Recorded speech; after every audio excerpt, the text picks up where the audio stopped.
right. Hi, everyone. Perez here of Branding for the People, and I want to welcome you to my next interview. As if you've been following along, a lot of these interviews that I've been conducting with a lot of my VIP clients are really designed to help enlighten or to create another level of awareness about branding, the branding process, and some of the tangible and intangible results that some of my clients have been able to get going through sort of the branding process.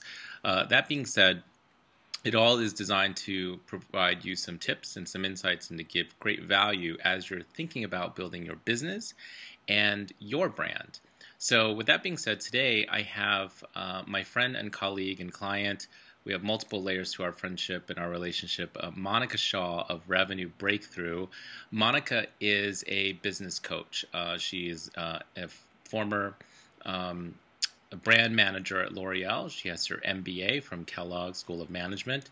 She's an overall hard worker, great human being, and has a million-dollar business and continues to service women in helping their businesses all over the nation, all over the country, perhaps. So that being said, my dear friend Monica Shah. Hi, so glad to be here, Ree. Thanks for being here. Thank you for making time. As always, most people who I've been asking and inviting to be on this interview are super busy because they're running successful businesses. So I know your time is a huge asset. So thank you for that. Oh, no worries. I'm so glad to be here. I love to talk about branding. So, yeah. Cool. Well, I know I just kind of gave the introduction for you, but in your own words, why don't you just give us an overview before we jump into the branding content? Why don't you just give us a quick overview so that people know a little bit more about who you are and how you got to starting the company Revenue Breakthrough? Okay, great. So, yeah, I started Revenue Breakthrough about 4 years ago, and I started it after I had. I started it because my real mission here on the planet is to help women make more money, and men, entrepreneurs altogether. I am shameless about the fact that I think as entrepreneurs we're making it really difficult to make great money, and therefore we have lives where we are settling for less than we could be. And when I started my first company 6 years ago, I accumulated $25,000 in debt, and I didn't know what to do, and I didn't know how to pay it off. And what I got really clear on when I did figure it out is that I was ignoring money, I was ignoring my relationship with it, and I was ignoring what activities I needed to do to generate money. And so today, when I figured it out, I paid off that $25,000 in 12 months, and I put about $12,000 in the bank. And what I got really clear about is that if we don't focus on the money in our business, we can end up working harder but not smarter. And that's been the pivotal thing that has helped me grow to $1 million. And it's what I do today with other business owners is I help them double or triple their incomes by learning really hardcore business skills around money and marketing and sales. Awesome. Cool. Well, I love it. I love your mission, and I know you're fulfilling on that. And then there's always a whole nother level of fulfillment of that mission. So, Absolutely. great. So Monica, I think our work began, I want to say maybe like a couple of years ago at this Yes, point. definitely. It's been a couple of years, and what's interesting about these interviews, I believe that branding is a lifestyle, and it starts. Obviously, there's a starting point when you go through the deeper branding work with me, but it creates a life on its own, and it's a lifestyle journey. So it's really interesting that we're coming back just 2 years after the fact. But if you could, take the listeners back to prior to going through the branding process. And you were a brand manager for L'Oreal, but what was your understanding or awareness of branding? Let's start with that question. What was your awareness and understanding of branding prior to going through the branding process? Well, what's interesting, I did come from brand management. So when I came into the branding process, I understand, I worked on L'Oreal's skincare brands. And so they are multi-million dollar brands. And they're all, and I understood that a brand was more than the logo, was more than just the visual. I mean, we weren't allowed to touch anything on our brand without having a team of people approve it. But what I didn't understand for my own business was I didn't really understand how a brand could be even for a small business, could encompass more than just the visual appearance. Like I really, it took I from like doing it alone. I know that like one of the things we did together, you and Irie, was figure out brand values and brand attributes, and I knew what those things were. But doing it for myself, I hadn't done it before I met you, and so I was kind of walking around with a great company, but not something that pulled it all together. Got it. Got it. Okay, cool. So thanks for jumping right into that. But let me ask you a question. What were some of the business reasons? Why did you decide to go through the branding process in the first place? You were already, you've had a lot of momentum and you've started to build your business and you've been quite successful in doing so. What was the turning point or what were the reasons why you decided to go through the branding process? Well, I was. What's interesting about the process with you, Reed, was that it helped position me for the next level. So one of the things I got really clear on was that if I didn't, it's as I got more and more successful, if I wasn't super clear on what the next level looked like and what attributes and values that I wanted my brand to stand for in people's minds, that eventually it would just be confusing. It'd be just a mishmash of values that people had when they thought about revenue breakthrough and what we stood for. Hmm. And I needed something to really be able to have a strong stand in. Okay. Okay, good. And that's awesome. So if you're listening in, this is an important point, and I kind of say this over and over, but usually there's always like that next level. You know, a lot of people talking about what's the next level in your business, and you wanted to be able to have something. I think the reason why you decided to go through the branding process, and for a lot of people, is to help position you for that next level, Yeah. and so that you have a strong presence or at least some clarity of who you are and what you stand for. Yes, absolutely. And it really helped so much in terms of getting that clarity because I really got to the point in my business where it wasn't just about me anymore. It was about my team, about the vendors that I chose, about the people that I worked with. And so it was one thing for me to have an idea in my head of what revenue breakthrough was, but for me to not be able to communicate it was a real um, it was something that was getting in my way of growing to the size that I wanted to grow to. Got it. Okay.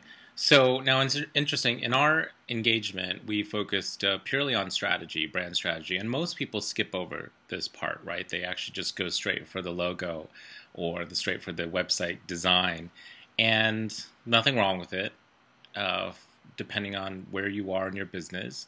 Uh, but obviously, philosophically, I believe define the brand first, and then it makes it easier to go and do all the things that you're going to do anyway, from a sales and marketing and design and logo. So walk us through the strategic process. What were some of the things that you learned in that process? What were maybe there were some ahas in going through that maybe it wasn't in your awareness to begin with? Yeah, so we started with the VIP day with you, Ree, where we really got the strategy around our brand. And there were, I think what was so illuminating was there's so many things. I mean, our overall brand promise was great that we figured out. And then we also figured out our values. And it was interesting, like our values were things like methodical and direct and proactive. And I got really clear in that moment that while I embodied those values, not everyone in my organization embodied those values. And we weren't necessarily at that point, because this was about 3 years ago that we did this. At that point, we weren't embodying those values consistently across every touch point with our consumers. So, things like methodical, like when were we sending out our handouts and what did our handouts look like? They weren't methodical yet. Everything wasn't organized to stand behind our brand, and so it really helped me as a deciding point for me to get really clear, like who did I want on my team, and also what kind of values did they embody, and then also how do we operate with our clients at every touch point, and are we embodying those values with everything that we do? I love that because I preach this all the time, that branding creates an experience with your customers, but also your your team, your employees. Now, you might be a solo entrepreneur, or you might have a small business where you have two or three people or a handful of people. But exactly what you just said is to be able to take something as simple as your brand values and your brand promise and translate that into the culture of your organization. Now, you might embody those as the head of the company, but now it gives you some a filter to be able to make a decision for people on your team, Yes. and the client experience. Like, oh, is this on brand or off brand, right? Just through the articulation of just say as something as simple as your brand values. So I love that answer. I forgot that methodical was one of your brand values. Yeah. Yeah. It makes sense. Okay, cool. And then I know that, and I'll just kind of jump in here because I know that we spent quite a bit of time in your brand architecture. Again, this is a fancy jargon term that branders like to use, but in plain English, what it is, it's a system for being able to organize all of the different marketing properties that you have. Like when you grow to the size of Monica's business, or if you're, let's say you don't have a service-based business, but you have a lot of different marketing touch points, events, programs, products, services, and then you have this overarching master brand, if you will. We spent a lot of time on brand architecture. So was there something in that process, or maybe from your perspective, because I'll talk about it because I know this stuff, but from your perspective, what was the brand architecture tool or process like for you, and how did that help you with your business? It was so as we determined, one of my values is being methodical. And so the brand architecture for me just helped to really create structure and organization on how we name all of our programs. So, under Revenue Breakthrough, we have our private coaching program with me. We have the Money Club, which is our year-long group program. We have smaller programs like Money School or my cash control program. And before we met you, Ree, it was sort of like, just name it whatever you want, and then hope that it somehow fits in with the rest of the programs. And not only is that not methodical, it was probably downright confusing for some of the people that took our programs. And so with you, what we created was a system where, we would have Cash Control, a Revenue Breakthrough program, Money Club, a Revenue Breakthrough 12-month experience, and we created a naming system that pulls everything together. And that not only created less confusion internally for our team, it also probably has created less confusion for our clients who buy various programs and want to buy more than one program and want to know the relationship. Sure. That's awesome. You mentioned two great concepts that I'll just highlight again and reinforce, because the first one was around consistency of your brand. And then the second thing that you mentioned was around, the opposite of confusion is clarity, is creating clarity of what you offer. Because if consistency creates trust, and clarity creates ease for making a decision, right? So anyway, so that being said, the goal was to make it easier for people to buy from you, to create trust, right? Yes. Cool. Absolutely. Okay, and then so, I get these questions all the time in terms of entrepreneurs in different stages in their business, whether they're just starting out, or they might be a bit more established, or they're kind of on that verge of being more of a mature business. From either perspectives, what advice or tips would you give entrepreneurs as they're thinking about building the brand versus bypassing that and focusing on the business or focusing on sales? Like, there's a lot of things that you can do. From your perspective, what would be sort of the tips or advice that you would think about as someone's thinking about going through the branding process?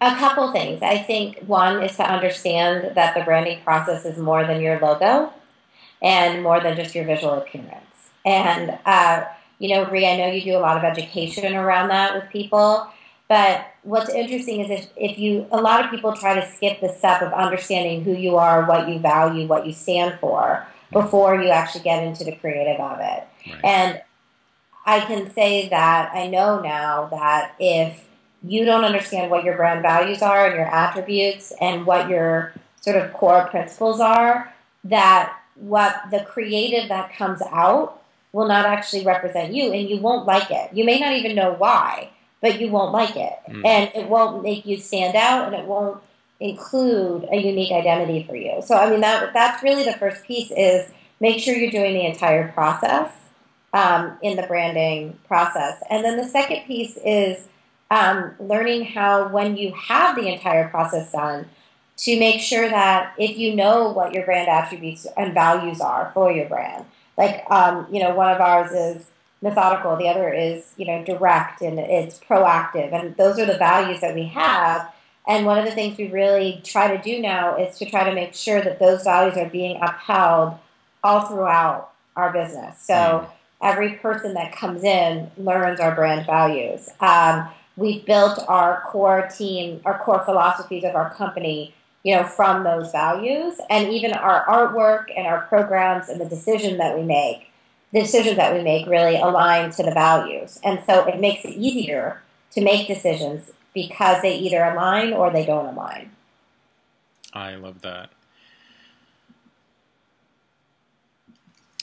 So, okay, I get this question a lot. Ree, I don't know that I'm ready for you. And I don't know if it's that they're ready for me, because I do go deep, right? I'm not ready for you. I don't think I'm ready for branding.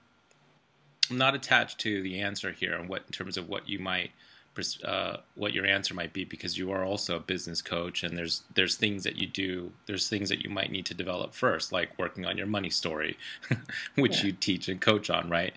But what would be your response for someone who says, I don't know that I'm ready for branding, when you just said that it's kind of really important to know who you are and what you stand for and so forth, and someone says, I don't know that I'm ready for branding? Well, at the end of the day, there are some people that are going to be ready and some people that aren't. So if you are someone out there and you're still struggling to pay your bills every month and to put groceries on the table, and then I might say you're ready to learn how to sell. You're not necessarily ready to learn how to brand. And I'd be real clear about that. Now, if you are somebody who knows how to sell, who's bringing great money in, and has dreams and hopes to get to multiple 6 figures and 7 figures, who has dreams and hopes to get recognized, as a leader in your industry, to have your clients want to work with you because they want to learn from someone like you, then you're ready to have a brand that is noticed and that stands out. We work with you, Ree, on our branding, on our brand attributes, on our values. We did a strategy day. And then we also work with you to come up with our Money 2.0 branding visually. Now, the reason we did that is because I want Money 2.0, our 3-day event, it happens in April, to be a standout, noticed event that people want to come to. We put our heart and soul into that event. It's an event that changes people's lives. It changes the way they think about money. And so I would say, at that point, I knew I was ready for a brand that had me stand out. So I really think if you're out there thinking about this, you have to ask yourself, where do you want to go? And do you have a brand that's going to take you there? That's an awesome answer, because you can have the great branding in the world, but if you don't know how to sell, if you don't know how to use the assets that we create, then it won't make the difference for you, and you'll probably get frustrated or disappointed in the whole branding process. It's not a magic bullet. It's certainly profound and has a huge impact, but there are some other things that you might need to solve first in your business, and branding might not be the first thing. So that's an awesome answer. If you think about it, and it actually can hurt your brand if you have this well-positioned brand, let's just say the whole visual and a great mission and a great vision and all these great attributes, and then the floodgates open and lots of prospects and customers come in, and you don't have the infrastructure or the savviness to be able to handle that, it can actually hurt your brand more than, because it's inconsistent with what you've communicated to the outside world. Yes, right? Absolutely. And the flip of that is that if you spend a lot of money on the brand, but then you don't know how to sell, So then you end up in a place where you can't, there are people, you don't know how to open the floodgates and show people this amazing brand that you've created. That can be a problem as well. So Sure. it's really, there's a sweet spot, and that is when you have the people coming in and you want more. And you want And, more. and you want to be positioned when they come in as a leader. Cool. Love it. So I'm glad you brought up the whole Money 2.0. This is Monica's big event that she does every year. It's a 3-day entire experience. It's a transformational experience for sure. And maybe we can ask sort of, there was Money 2.0 before the brand and then Money 2.0 after. And there's been subsequently, I don't know, I think like maybe 2 Money 2.0 events Yeah. since the rebrand. But have you noticed a shift? Because everyone's doing events, right? And there's so many events that you can go to. But for the people who do choose to go to your event, have you seen any shift in terms of the kinds of attendees that are attracted to the event? Uh, the Yeah. I everything, mean, yeah. at the end of the day, um, it's a little bit like wanting to having a great brand for the event has been like, having an amazing outfit on stage, right? Um, we put 200 people in a room. We spend 6 months marketing, creating content, planning for this event. And the brand that goes with Money 2.0 has me walk into the room and be proud Mm, of who we are and what we look like. And it has participants walk into the room and know that we are professional and that mm, we're good at what we do and that they're in good hands. I mean, at the end of the day, getting on a plane and spending the time and energy and effort to be at an event is a huge commitment. And I want the Money 2.0 brand, like part of the reason I love the fact that it looks the way it does is because it says, we're going to take good care of you. We know what mm. we're doing. You're in the right place. You made the right decision. You can breathe now. You can relax and you can just absorb whatever you need to absorb to have your transformation over the next couple of days. That being said, one of the great things about having a brand at the end of the day, if it's to help create trust for people to walk into an environment knowing that they're going to be well taken care of, then that's what you want your brand to do. Whether they know it subconsciously or consciously, then it creates an experience and a trust factor for people. Eventually, they might want to work with you or hire you, right? So, uh, the branding is designed to help create that experience so that you can, I always say this, so you can make more money, you can attract ideal people, position yourself as a leader, but also what you just said, kind of maybe you didn't frame it in this kind of way. It's to give you the confidence. You kind of said it's like having a nice outfit, right? It's giving you the confidence to be able to do that which you do best. Yes. So, okay. That being said, I know you're super busy, and I just had some time to grab you just to kind of get some feedback from you. So, but Monica, if someone wanted to learn a little bit more about you and Revenue Breakthrough or Money 2.0, where should we send them to? So yeah, they can go to revenuebreakthrough.com is our website, and there you'll find information about all of these things that are going on. Specifically, Money 2.0 is at revenuebreakthrough.com/money, and I'm super excited, Ree, to be able to, it's been so great to have such a nice brand for Money 2.0 and to be clear about who we are. So for those of you that are watching. If you want to head to the next level, Ree's the guy to do it with. Oh, thank you. I appreciate that, Monica. Well, there you have it. Go check out revenuebreakthrough.com or revenuebreakthrough.com/money to learn more about Monica and her all her services and her events.